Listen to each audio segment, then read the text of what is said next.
Selamat pagi teman-teman dan Bapak Ibu dosen sekalian. Kami dari kelompok 1 Sustainability Management KPA ingin mempresentasikan hasil kerja dari kelompok kami yang berjudul Penerapan Sustainability Management Kontrol pada PT Java Canfit Indonesia Tbk, Analisis Instrumen, Fungsi Manajemen, dan Best Practice. Saya Vincent Tanujaya dengan kelima teman saya. Bisa dilihat pada PPT, nama dan NRP-nya. Oke, baik. Mari kita masuk ke materi yang pertama yang membahas tentang kerangka analisis pengendalian manajemen keberlanjutan. Pada penelitian ini, kerangka analisis yang digunakan itu berfokus pada sistem pengendalian manajemen berkelanjutan. Pertama, perusahaan harus memiliki tujuan KPI ESG yang jelas agar kinerja keberlanjutan dapat diukur. Kedua, diperlukan sistem informasi dan monitoring untuk mengumpulkan data serta mengevaluasi data keberlanjutan secara berkala. Selanjutnya, keberlanjutan harus didukung oleh kebijakan operasional, insentif, dan audit agar implementasinya berjalan konsisten. Perusahaan juga harus mematuhi regulasi dan standar keberlanjutan yang berlaku. Yang terpenting, sustainability harus terintegrasi ke dalam fungsi manajemen, mulai dari perencanaan, perorganisasian, pelaksanaan, pengendalian, hingga pengambilan keputusan. Oke, oleh karena itu, suatu perusahaan dapat dikategorikan sebagai best practice apabila keberlanjutan tidak hanya menjadi kegiatan CSR, tetapi sudah menjadi bagian dari strategi, operasional, dan budaya organisasi. Saya Vincent Tanujaya, selanjutnya dilanjutkan oleh teman saya. Next.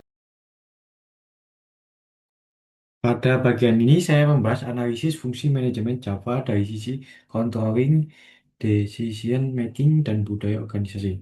Pada fungsi controlling, Java menggunakan KPI keberlanjutan untuk mengukur kinerja ESG. Salah satu contohnya adalah sustainability linked yang dikaitkan dengan pencapaian target keberlanjutan seperti pengurangan air, konsumsi air, program Zero Goal, dan Java for Kids. Selanjutnya, pada fungsi decision making, setiap keputusan bisnis mempertimbangkan efisiensi, ketahanan pangan, serta dampak sosial dan lingkungan. Hal ini terlihat dari inovasi seperti program Super PL yang mendukung peternak lokal. Terakhir, pada budaya organisasi, Java menanamkan sustainability sebagai tanggung jawab seluruh karyawan mulai dari operator, teknisi, hingga mitra peternak.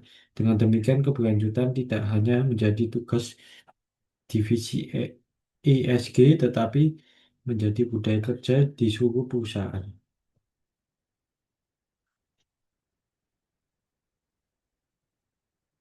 Java menerapkan sustainability melalui fungsi manajemen yaitu perencanaan, pengorganisasian, dan pelaksanaan. Keberlanjutan menjadi bagian dari strategi didukung komite khusus serta diterapkan dalam aktivitas operasional sehari-hari. Java menerapkan fungsi manajemen keberlanjutan melalui controlling, decision making, dan budaya organisasi. Pada aspek controlling, Java mengukur kinerja ESG melalui KPI yang terhubung dengan Sustainability Linked Loan atau SLL USD 150 juta, seperti pengurangan konsumsi air, program Zero Goal, dan Java for Kids. Pada aspek decision making, keputusan bisnis mempertimbangkan efisiensi, ketahanan pangan, serta dampak sosial lingkungan melalui model bisnis terintegrasi dan program Super PL yang mendukung petambak lokal. Sementara itu dari sisi budaya organisasi, sustainability melibatkan operator, teknisi, dan peternak mitra melalui standar kerja, disiplin data, dan praktik operasional. Dengan demikian, best practice Java terlihat karena sustainability menjadi bagian dari pembiayaan keputusan bisnis dan budaya kerja, bukan hanya tugas divisi ESG.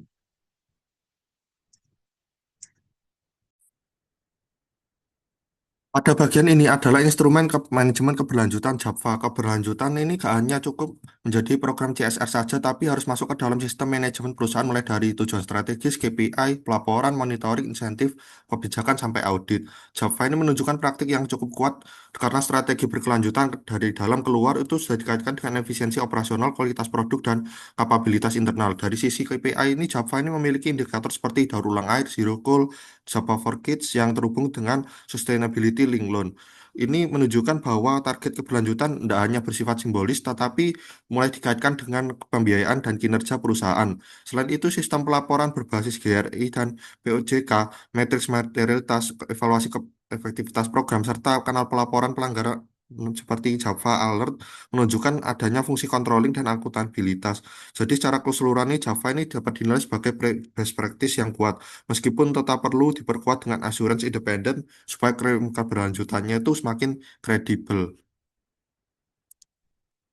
Dan regulasi. Yang pertama ada POJK 51, POJK 03 tahun 2017 yang tentunya mengatur penerapan keuangan berkelanjutan bagi emiten dan perusahaan publik.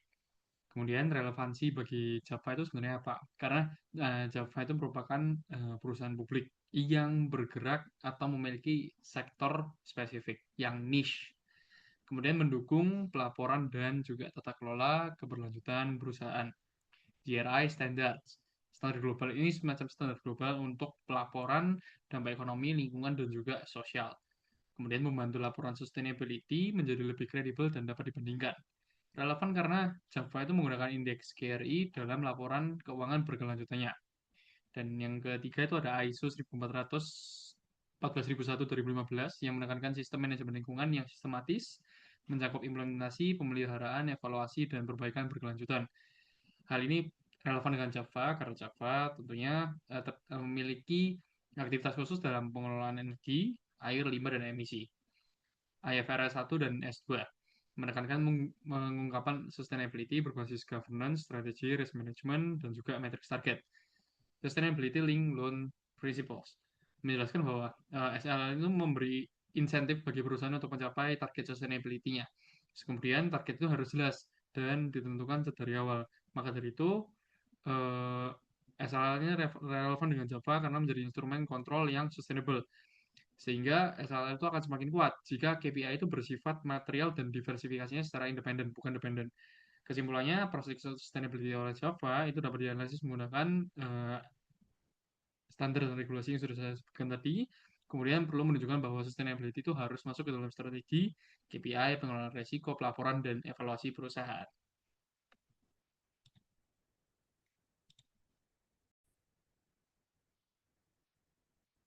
Kesimpulan utamanya adalah Java dapat dikategorikan sebagai contoh best practice sustainability management control.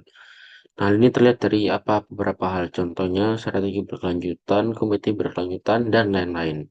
Kekuatan utama Java terletak pada apa? Java menerapkan pendekatan yang inside out. Juga sustainability-nya dibangun di dalam perusahaan melalui beragam hal. Contohnya inovasi dan budaya kerjanya. Kemudian bukti praktik sustainability Java terletak misalnya di mendorong zero coal transisi energi yang lebih bersih. Kemudian hubungan dengan fungsi manajemen ada di planningnya seperti ini, organizing seperti ini, executing seperti ini, kontrolnya seperti ini. Namun ada catatan kritisnya juga ya. Contohnya, praktik Java bisa semakin kuat jika hubungan antar KPI tahunan, hasil aktual dan evaluasi juga dijelaskan lebih rinci. Jadi kalau bisa dibilang secara umum sudah oke, tapi yang perlu jadi catatan adalah KPI-nya dan verifikasi bisa dapat diperkuat lagi.